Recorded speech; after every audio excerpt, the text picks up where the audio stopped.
Anniisaan haaromfaman humna itti fufiinsaan haarumuun fayyadanidha. Akka anniisaa hin haaromne dhagaa cilee, gaazii uumamaa fi boba'aa miti.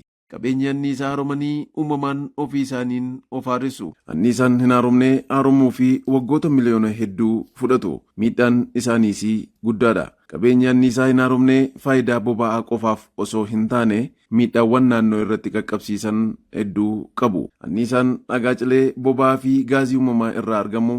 Aarri isaanii warshaa keessaa ba'u kaarboon daayoksayidii fi miteenii qilleensatti gadi lakkisuun faalama qilleensaa lafaa fi naannoo irratti fidanii gammoojjummaa hordofsiisuun namaa fi biqiloota irratti miidhaa hedduu qaqqabsiisu. Anniisaan haaromfamuu danda'u humna maddoota uumamaa ofumaan guutan irraa argamu kanneen akka ifa aduu, qilleensa, bishaanii fi ji'ootermaalii gonkumaa hin dhumnedha. Boba'aa fosilii kan gaazii mana xiqqaa yookaan homaa hin baafne irraa filannoo itti fufiinsa qabuu fi qulqulluu ta'e paanaalii aduu, tarbaayinoota qilleensaa, humna bishaanii fi baayoo enerjii kan dabalatudha. Addunyaan adda durummaan humna ibsaa maddisiisuudhaa fi anniisaa haaromfamuu danda'u kan akka maddoota aduu, qilleensaa fi bishaan irraa oomisha humna ibsaan bara 2023tti dhibbantaa 30 irra geessee jirti. Maddoonni kunneen humna manaa, industirii fi geejjiba keessatti boba'aa fosilii bakka bu'aa jiru. Guddina aduu fi qilleensaatiinis dursaa jiru. Itiyoophiyaanis tooftaa anniisaa magariisaa madda anniisaa haaromfamuu danda'u adda durummaan humna bishaanii, qilleensa, aduu fi ji'ootermaalii irratti xiyyeeffattee galma maddisiisuu anniisaa qulqulluu dhibbantaa 100 galmaan ga'uu hordofti. Sababa kanaaf oomishni anniisaa saffisaan dabalaa jira. Bara 2015tti dhibbantaa 30 elektiriikarraa gara bara 2024tti dhibbantaa 54 olitti ce'ee bara 2030tti karaa wal makaa babal'ina giriidii fi furmaata giriidii ala ta'een qaqqabummaa waliigalaa argachuu fi kaayyeeffattee jirti. በሰራነው ሪፎርም ባለፉት 6-7 ዓመታት 4000 ገደማ የነበረው ሜጋዋት ዛሬ ወደ 10000 ገደማ ሜጋዋት ማሳደግ ተችሏል። ከእጥፍ በላይ ማሳደግ ተችሏል። Anniisaan soolaarii fi baayoogaazii rakkoo haadholii kan furuu fi fayyummaa ijaafis murteessaa waan ta'eef piroojeektiin anniisaa haaromanii hedduun hojjetamaa jira. የሶላር ኢነርጂ፣ የባዮጋዝ ኢነርጂ የእናቶችን ድካም የሚያቀል ብርሃን የሚሰጥ በአይን ላይ የሚያጋጥመውን በሽታ የሚከላከል የኑሮ ዘይቤን የሚያሻሽል ስለሆነ በኢትዮጵያ ኤሌክትሪክ ኃይል ከሚመረተው ኢነርጂ በተጨማሪ በየገጠሩ በሚስፋፉ ኦፍ ግሪድ ሶላሮች ብዙ ኢነርጂ ስለሚመረት የኢነርጂ ፍላጎታችንን ለማሳካት የዜጎቻችንን ህይወት ለማሻሻል በጥቅሉ በርከት ያሉ ፕሮጀክቶች ጀምረናል።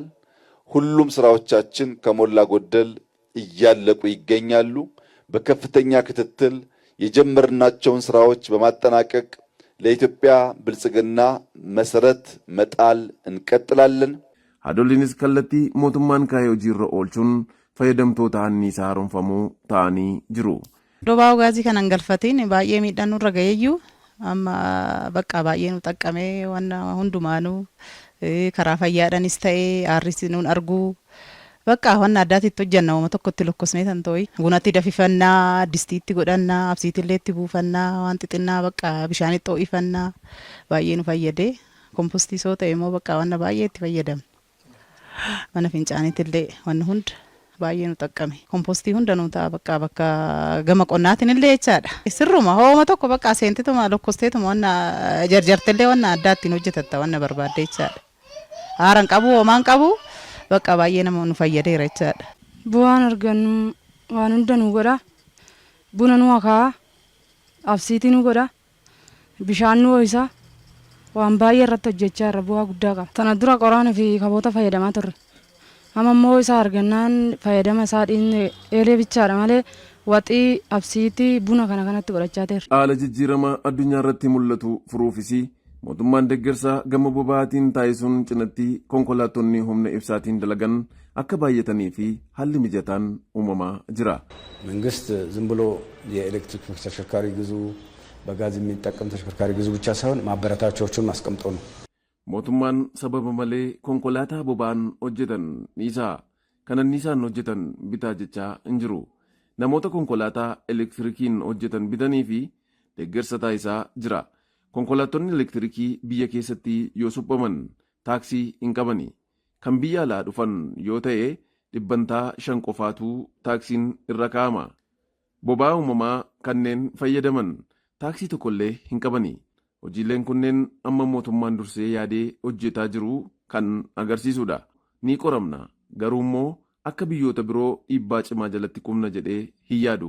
Mootummaan rakkoowwan fuulduratti ni uumamu jedhee xiinxalee dursee yaaduun magaalaa Finfinnee keessatti konkolaattota humna ibsaa elektirikaan hojjetan hedduu bobbaasuun hawaasaa fi tajaajila kennaa jira. Itiyoophiyaan waggaa waggaadhaan bittaa boba'aa fi baasii birrii biliyoona 400 fi miliyoona 500 ol kan baastu yoo ta'u, baasii kana qusachuu yoo danda'ame hambisuu fi hojii ashaaraa magariisaa fi madda humna adda addaa fayyadamuun hojii hedduu hojjetee hojjechaas jira.